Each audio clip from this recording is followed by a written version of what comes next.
ত্রয়োদশ জাতীয় সংসদের প্রথম অধিবেশনকে সামনে রেখে দলীয় সংসদ সদস্য এবং প্রথমবারের মতো হওয়া মন্ত্রী, প্রতিমন্ত্রী ও উপদেষ্টাদের নিয়ে দ্বিতীয় দিনের মতো প্রশিক্ষণ কর্মশালা শুরু করেছে বিএনপি। সকাল 10টা থেকে গুলশানে বিএনপি চেয়ারম্যানের কার্যালয়ে এই প্রশিক্ষণ শুরু হয়। সকালের পূর্বে ঢাকা, জেলা, ময়মনসিংহ, ফরিদপুর এবং বিকেলের পর্বে সিলেট, কুমিল্লা ও চট্টগ্রাম বিভাগের এমপিরা অংশ নেবেন। কর্মশালায় যোগ দেন প্রধানমন্ত্রী ও বিএনপি চেয়ারম্যান তারেক রহমান।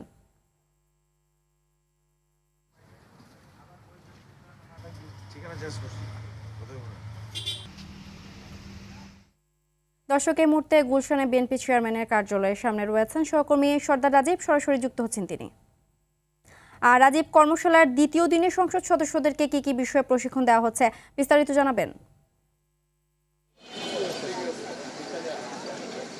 জি সিনথিয়া, আমি এই মুহূর্তে রয়েছি গুলশানের বিএনপি চেয়ারম্যানের কার্যালয়ের সামনে। আমরা যদি একটু বলি যে একটু আগেই এখানে কথা বলেছেন বিএনপির স্থায়ী কমিটির সদস্য এবং স্বরাষ্ট্রমন্ত্রী সালাউদ্দিন আহমেদ। তিনি যেটি বলেছেন যে এই নির্বাচনের মাধ্যমে যে নতুন সরকার এসেছে সেই সরকারের প্রথম লক্ষ্যই হবে জনগণের জন্য কাজ করা, এবং এই যে নতুন যে সংসদ সদস্যরা আসছেন তারা যাতে আরও প্রাণবন্ত হয় এবং সংসদে যাতে তাদের উল্লেখযোগ্য অবদান রাখতে পারে, সেই জন্য কিন্তু এই 2 দিনব্যাপী এই কর্মশালার আয়োজন করা হয়েছে। এই কর্মশালা কিন্তু আজকে দ্বিতীয় দিন এবং শেষ দিনের মতো কর্মসূচি চলছে এবং প্রথম অধিবেশনে চলছে, অর্থাৎ সকাল 10:30টায় যে কর্মশালাটি শুরু হয়েছে সেই প্রথম অধিবেশন শুরু হয়েছে। সেই প্রথম অধিবেশনে মূলত ঢাকা, ময়মনসিংহ এবং ফরিদপুর অঞ্চলের কিছু অংশের নির্বাচিত সংসদ সদস্যরা অংশগ্রহণ করেছেন। এরপরে বিকেল আরেকটি অধিবেশন রয়েছে। এর আগে গতকাল সকাল 10:30টায় কিন্তু প্রধানমন্ত্রী তারেক রহমান এটির উদ্বোধন করেন। আপনি জানবেন যে এবারের সংসদে কিন্তু বিএনপি 209টি আসনে বিজয়ী হয়েছে। এর মধ্যে 146টি দিয়ে কিন্তু নতুন, অর্থাৎ